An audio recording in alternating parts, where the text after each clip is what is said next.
F1E 222049. Di sini saya akan menjelaskan tugas saya, yaitu judulnya EIC atau International Electronical Commission dan Sertifikasi Instrumentation and Control Engineer. Nah, sebelumnya apa itu IC?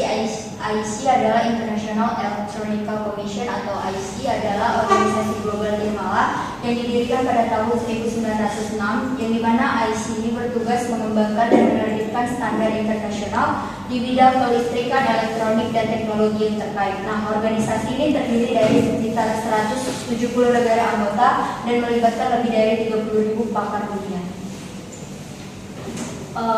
Mungkin selanjutnya adalah tugas utama dari organisasi IC itu sendiri, yaitu yang pertama mengembangkan dan menerbitkan standar internasional, kemudian memastikan keselamatan dan keamanan produk dan sistem, ketiga itu mendukung dan memfasilitasi perdagangan internasional, keempat meningkatkan interoperabilitas dan kompatibilitas, kelima mengelola skema sertifikasi atau IC Conformity Assessment, keenam itu ada mendorong efisiensi dan keandalan produk dan sistem mengelola, kemudian ketujuh mengelola sistem penilaian kesesuaian global, ke-8 ada mendukung inovasi dan perkembangan teknologi.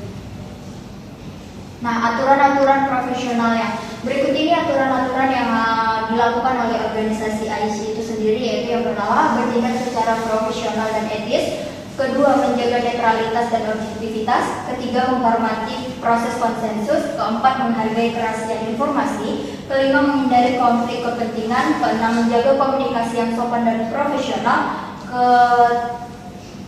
ketujuh berpartisipasi secara aktif dan bertanggung jawab, ke-8 yaitu mengikuti aturan prosedur IC.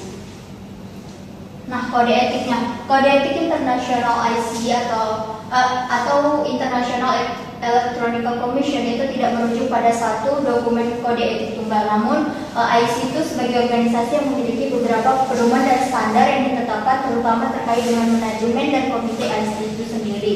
Nah, kode etiknya itu yang pertama menghargai orang lain, kedua keterbukaan dan transparansi, ketiga integritas dan profesionalisme, keempat semua anggota itu memiliki hak dan kewajiban yang sama, kelima anggota IC harus memiliki kompetensi teknis yang sesuai, keenam bersikap etis, ketujuh kepatuhan terhadap hukum dan kebijakan internasional, ke-8 yaitu anggota dan peserta itu wajib menjaga kerahasiaan dokumen atau data teknis yang belum dipublikasikan, ke-9 yaitu merangkul peluang pelatihan. Nah, profesi apa aja yang dapat bergabung dalam IC?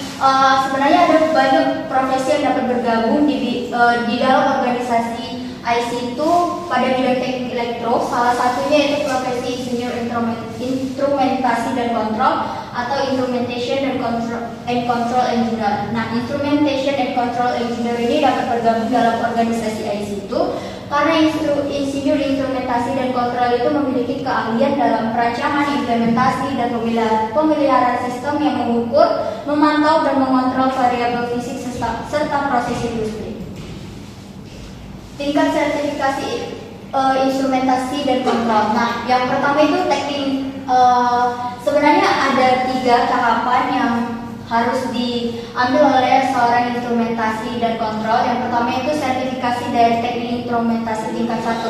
Nah, program sertifikasi BNSP teknik instrumentasi tingkat 1 ini dirancang khusus untuk membekali peserta dengan kompetensi dasar dalam pemasangan, pengoperasian, pemeliharaan, dan kalibrasi dari berbagai perangkat instrumentasi industri. Untuk dapat mengambil sertifikasi ini, salah satu lembaganya yang menyediakannya adalah PT Experindo. Nah, dengan persyaratan yang harus kita penuhi yaitu pendidikan minimal SLTA, kemudian pengalaman kerja di bidang teknik instrumentasi itu minimal 1 tahun, kemudian membawa dokumen persyaratan lengkap lainnya. Nah, yang kedua adalah teknik instrumentasi tingkat 2. Sertifikasi teknisi instrumentasi tingkat 2 ini bertujuan untuk mengukur kompetensi pekerja di bidang instrumentasi sesuai dengan SKKNI berdasarkan Kepnaker nomor 195 tahun 2017 yang dimana mengenai pemeliharaan, pemasangan, kalibrasi, preventive maintenance, kemudian ada troubleshooting, serta pembuatan laporan dan pengawasan instrumentasi. Nah, untuk dapat mengambil sertifikasi ini juga dapat diambil di PT Experindo dengan persyaratan yang harus kita penuhi yaitu ijazah setingkat LSTA, kemudian pengalaman kerja minimal 2 tahun di bidang instrumentasi dan memiliki sertifikasi kompetensi asisten teknik instrumentasi. Kemudian jika belum memiliki pengalaman kerja, sertifikasi pelatihan berbasis kompetensi pada lembaga diklat profesi atau LDP dengan waktu 442 jam pelatihan. Kemudian itu ada ketiga itu teknik sistem kontrol atau CCST, yang dimana Certified Control System Technician atau CCST yang membuktikan bahwa mereka memiliki pengetahuan luas tentang sistem otomasi dan kontrol. Sertifikasi ini bisa diambil pada lembaga ISA atau International Society of Automation dengan tiga tingkat sertifikasi yang ditawarkan. Yang pertama, teknisi sistem kontrol bersertifikat level 1, yang dimana persyaratan pendidikan dan pengalaman itu minimal 5 tahun dan memiliki pengetahuan luas tentang kalibrasi, pemeliharaan, perbaikan, dan pemecahan masalah. Kedua itu spesialis teknisi sistem kontrol bersertifikat level 2 dengan persyaratan pendidikan dan pengalaman minimal 7 tahun dan mengetahui tentang administrasi, pengawasan, atau manajemen. Kemudian yang level terakhir itu teknisi sistem kontrol bersertifikat master atau level 3, di mana sertifikasi ini memiliki persyaratan pendidikan, pelatihan, dan atau pengalaman kerja itu minimal 13 tahun.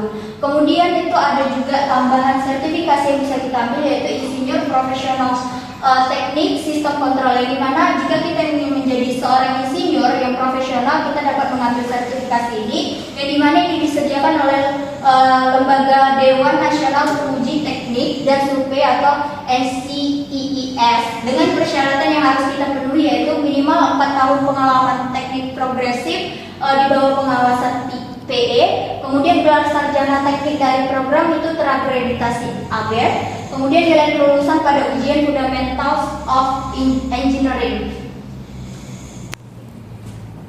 Oke, kesimpulannya yaitu sertifikasi seperti teknisi instrumentasi tingkat 1 dan 2, teknisi sistem kontrol bersertifikat CCST, dan insinyur profesional PA, teknik sistem kontrol sangat penting karena meningkatkan kompetensi dan keahlian individu dalam instrumentasi dan sistem kontrol. Mereka memberikan pengakuan profesional, meningkatkan prospek kerja, serta memverifikasi pengetahuan dan pengalaman di bidang otomasi. Sertifikasi ini juga berperan dalam manajemen risiko dan kualitas, serta dalam proses pengujian dan sertifikasi produk. Mungkin sekian hasil presentasi saya.